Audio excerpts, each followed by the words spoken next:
pubs, restaurants, hairdressers are going to reopen. Thank you.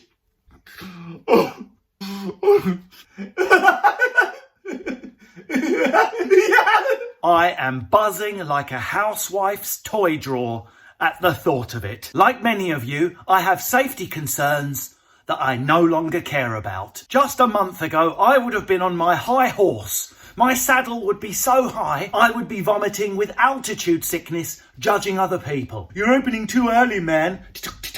I'm on my high horse. Do you hear me? You're opening too early, man. It's not safe, man. What about the second wave? Seriously, let's all stay in our houses a bit longer. Well, that was a month ago. Now, I would put on my swimming trunks and dive into a bucket of COVID just so I can clink pints with my best mates. But what about the safety aspect? The part of my brain that does rational thought has gone. You're probably right, Hillary in Gloucestershire. I don't think it's safe for the working class people to go back to their taverns. Can't they stay in and enjoy literature like me and my husband Bernard? You're probably right, Hillary, but the rational part of my brain died about 3 weeks ago when I used Just for Men for the first time in my life. In the local pub, feel like you've got symptoms? This'll be my remedy. Sambuca in the face, light it, burn it out of me. It does raise a few interesting questions on practicality though, doesn't it? We are going to have some adapted masks with mouth slits. Come on, Stella Artois.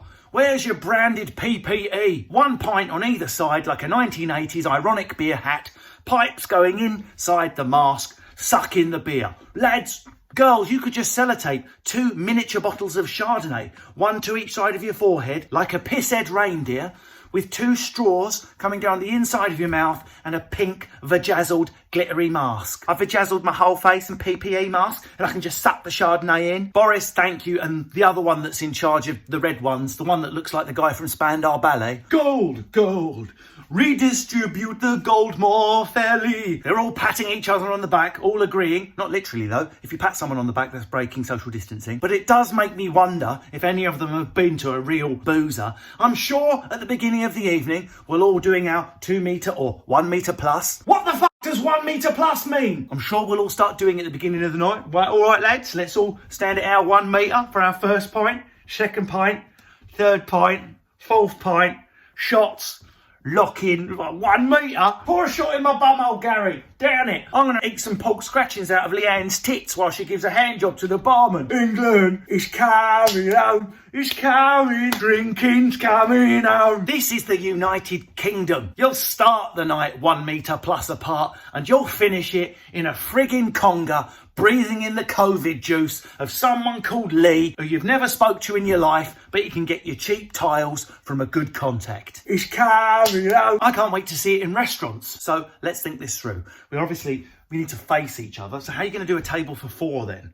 Well, a table for 4 will have to be in a line. That'll be comfortable, won't it? Table for 4. You all right? How's your starters, Becky? Yeah, they're nice, Darren. Lovely. I mean, there are going to be some restaurants where they won't have a choice. You will be facing the table opposite, but you'll make it 1 metre apart. However, tall people, your arms are 1 metre. Each time you go to have a slurp of soup, you'll be breaking the law. Social distancing, leek and potato, breaking the law, back into mouth, social distancing. To be honest with you, I think most couples will be delighted at the news that you have to face away from each other during dinner. I, for one, am going to request, even after lockdown and social distancing is finished, that me and Lindsay book a table with the chairs facing away. How's the meal, darling? Good? Fine. Shut up then. Shut up. Face away. Ah, heaven. To register as you go into a restaurant. That's going to be weird. Bleep, bleep. Hello, yes, my name's Mr. Smith. I don't know why it says a different name on. Yeah, no, it comes up as Mr. Simpson, but I'm Mr. Smith, and this is my wife. My wife, Svetlana, from she's Lithuanian, Latvian. She's Latvian. Would you like to go in, darling? You'll have to pay extra if you want dinner with me. Shut up, darling. I don't know what she's talking about. Pay extra. Bleep in. Blip. At last, hairdressers are going to open. At least I'm assuming it's only open to stylists with really long arms. That's it. I'm staying 1 metre away. Just think, guys, this whole thing has been horrible. It's been a national disaster, but one amazing thing has come of it.